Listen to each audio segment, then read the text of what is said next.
सोलापूरकरांना आजही पाणी, रस्ते, ड्रेनेज सारख्या समस्यांना तोंड द्यावं लागतंय. सोलापूरकरांना अशा अनेक समस्यांना सामोरं जावं लागतंय. आपण बघूयात त्यांचाच आवाज काय सांगतोय.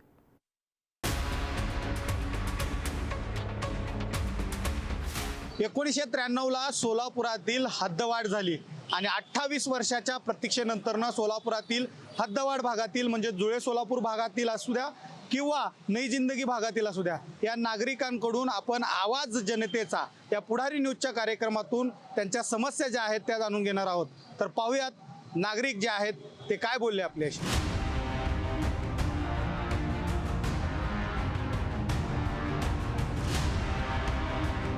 हमारे गली को गटार काटे तो कचरा भी नहीं लेके जाते, ना गटार काटते नहीं, ना कोई नगर सेवक आता नहीं, कौन नहीं आता. पानी तो इतना गंदा आता, कुछ को पानी वाले को जा जाके 10 बार बुलाना, 10 बार हाँ करता. बराबर उसका टाइम हो गया कि बंद करके जाता, हाँ बोलता बंद करता. आधा घंटा अच्छा आया तो आधा घंटा पैसे कम. पानी भी नहीं होता हमारा. और गटर तो कचरा इतना है. अभी भी फिलहाल को चलो गटर का कचरा कितना गिरेला है. पाणी 8 दिवसाला येत आहे. पाणी 8 दिवसाला आलं तर ते पाणी झाकून पण ठेवलं तर पाणीमध्ये किडे आया होते लहान ते लहान लेकरं आहेत आणि त्याच्यामध्ये साफ सफाई नाही करत, काही पण नाही करत. कसं डेंगू मच्छरचा मी पहिला सगळं गटारा भरतेत. पावसामुळे सगळ्याला त्रास व्हायला लागलाय. काय ड्रेनेजचा प्रॉब्लेम भरला तर सगळं रोडावर वाहत आहे आणि पब्लिक येते जाते, नमाजाला येते जाते. ते लहान लेकरं येते ते कसलं पण घाण पाणी येतं. ड्रेनेज भरून फुल पाणी खाली जात आहे. मी इसामुद्दीन बिरजाळे नई जिंदगीचा एक नागरिक आहे. सध्या ह्या हद्दवाढ विभागामध्ये गेल्या 3-4 वर्षापासून नगरसेवक नाही आणि इथली जी समस्या आहे लोकांची एवढी भयंकर आहे. आरोग्य खातं तर दुर्लक्ष करतो. पाण्याचा नियोजन नाही. 6-7 दिवसाला पाणी येत आहे. जोपर्यंत आपण मोटर लावत नाही पाणीच येत नाही. तरी इथल्या प्रशासकाला माझी विनंती आहे जास्तीत जास्त इथं लक्ष द्यावा. कल्याणनगर भाग 2 ड्रेनेजचं काय सोय नाही, लाईटची सोय नाही. या पावसाला की पाणी सगळ्यांच्या घरात घुसतंय आणि सांडपाण्याचा पण रस्ता केलेला नाही अजून.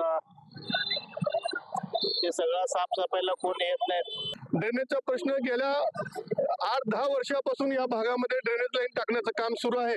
पण महानगरपालिका अधिकाऱ्यांचं किंवा त्या ठेकेदाराचं कसलंही नियोजन नसल्यामुळे अनेक भागामध्ये अजून सुद्धा ड्रेनेज लाईन टाकली गेलेली नाही.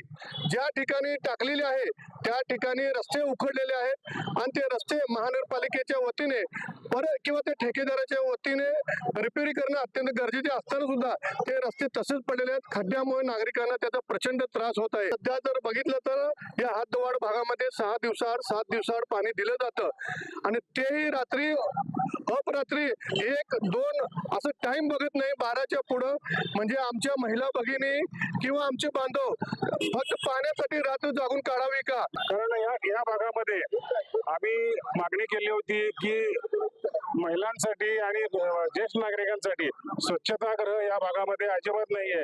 तर लोकांची आणि विशेषतः महिलांची फार कुचंबना होते. त्यानंतर पाण्याचा प्रश्न तर संबंध सोलापूरकरांना गेल्या अनेक वर्षापासून भेडसावतो. आमच्या इथे व्यवस्था नाही. आज 10 वाजता 9 वाजता जर बायका जायचं म्हणलं तर भीतीचं वातावरण जास्त आहे.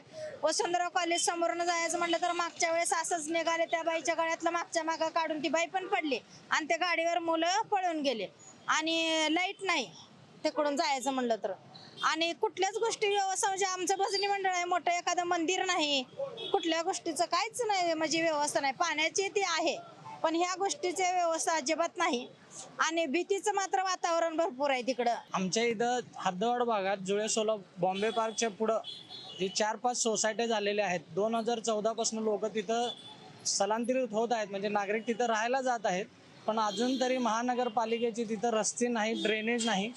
सगळं पाणी ड्रेनेजचं जे आहे ते त्यांनी स्वतःच तिथल्या नागरिकांनी करून घेतलेलं आहे. पण ती काही व्यवस्था पुरेशी नाही म्हणजे ते सगळं ड्रेनेजचं पाणी घराच्या समोर येऊन थांबतं. त्यामुळे रोगराई वाढायला लागलेली आहे.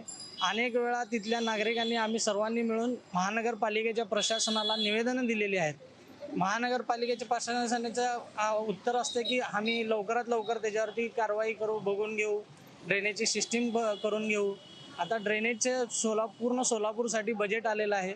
पण ते पण खर्च करायला तिथले प्रशासन अधिकारी तयार नाही आहेत. 100% टॅक्स आम्ही या हद्दवाढ भागातून, जुळे सोलापूर भागातून भरतो, मात्र आम्हाला अनेक समस्यांना सामोरे जावं लागतं, असं तिथल्या नागरिकांनी एकंदरीत आज आपल्याशी पुढारी न्यूजशी बोलताना सांगितलेलं आहे.